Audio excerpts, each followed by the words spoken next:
Hello વિદ્યાર્થી મિત્રો, તમારું બધાનું સ્વાગત કરું છું. હું આજે લઉં છું ત્રિકોણના પ્રકાર.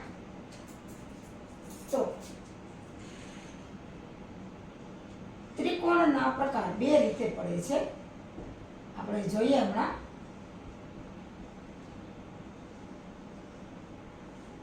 આપણને ખબર છે કે ત્રિકોણ છે એ ત્રણ રેખાખંડ વડે રચાયેલી બંધ આકૃતિ છે. તો એમાં એના 6 અંગો છે, 3 બાજુઓ અને 3 ખૂણાઓ. તો બાજુઓને આધારે ત્રિકોણના 3 પ્રકાર પડે છે. પહેલો પ્રકાર છે બાજુઓને આધારે.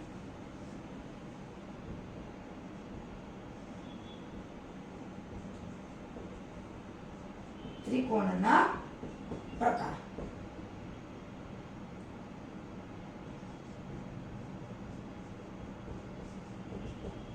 એમાં બાજુઓને આધારે ત્રિકોણના પ્રકાર પડે છે. એમાં પહેલો પ્રકાર છે સમબાજુ ત્રિકોણ.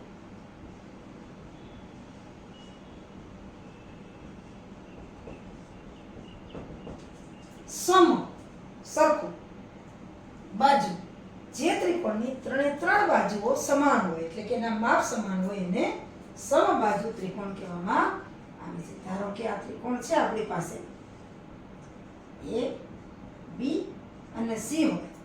તો AB બરાબર BC અને બરાબર CA અથવા તો AC. તો આ બાજુના આધારે ત્રિકોણના પ્રકાર છે અને એને આવી રીતે દર્શાવવામાં આવે છે. ત્રણેય બાજુના માપ એક સરખા હોય તો એને સમબાજુ ત્રિકોણ કહેવામાં આવે. બાજુઓના આધારે ત્રિકોણનો બીજો પ્રકાર પડે છે સમદ્વિબાજુ ત્રિકોણ.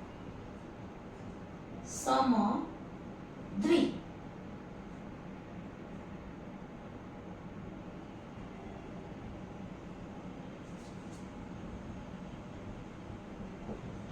હવે આના નામ ઉપરથી જ ખ્યાલ મળ્યો. સમ એટલે સરખું, દ્વિ એટલે કે બે. જેની ત્રિકોણની બે બાજુઓ સરખી હોય એવા ત્રિકોણને સમદ્વિબાજુ ત્રિકોણ કહેવામાં આવે છે. દાખલા તરીકે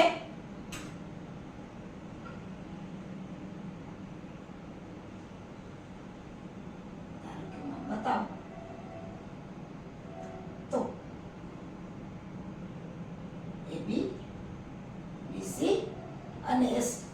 તો આમાં આપણે દેખાઈ આવે છે કે BC અને AC છે એના માપ સરખા છે, એટલે કે આ રીતે બતાવવામાં આવે છે. AB,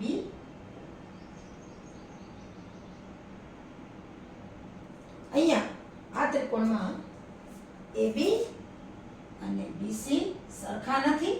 એ જ રીતે AB અને AC પણ સરખા નથી. પરંતુ શું છે કે BC બરાબર AC છે, એટલે કે આ ત્રણેય બાજુ સરખી નથી. AB છે એ નાના દેખાય છે, BC અને AC છે એ સરખા છે. એટલે ત્રિકોણની કોઈ પણ બે બાજુ જો સમાન હોય, એટલે કે એમના માપ સરખા હોય, એને સમદ્વિબાજુ ત્રિકોણ કહેવામાં આવે છે. ત્યાર પછી ત્રિકોણનો ત્રીજો પ્રકાર લઈએ, વિષમબાજુ ત્રિકોણ.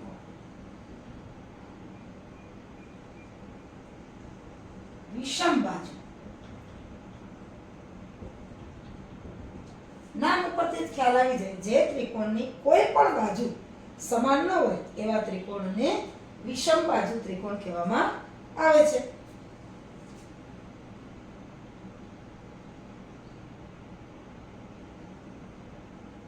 આવો જે ત્રિકોણ છે એને વિષમબાજુ ત્રિકોણ કહેવામાં આવે છે. સામાન્ય રીતે ત્રિકોણની કોઈ પણ બાજુ એક જ સરખી નથી. જેમાં AB is not BC is not AC, એટલે કોઈ પણ બાજુઓ એકરૂપ નથી. તો આવા જે ત્રિકોણ છે એને વિષમબાજુ ત્રિકોણ કહેવામાં આવે છે. એટલે આ રીતે બાજુઓના આધારે ત્રિકોણના 3 પ્રકાર પડે છે: સમબાજુ ત્રિકોણ, સમદ્વિબાજુ ત્રિકોણ અને વિષમબાજુ ત્રિકોણ. સમબાજુ, સમ એટલે સરખી, બધી બાજુ.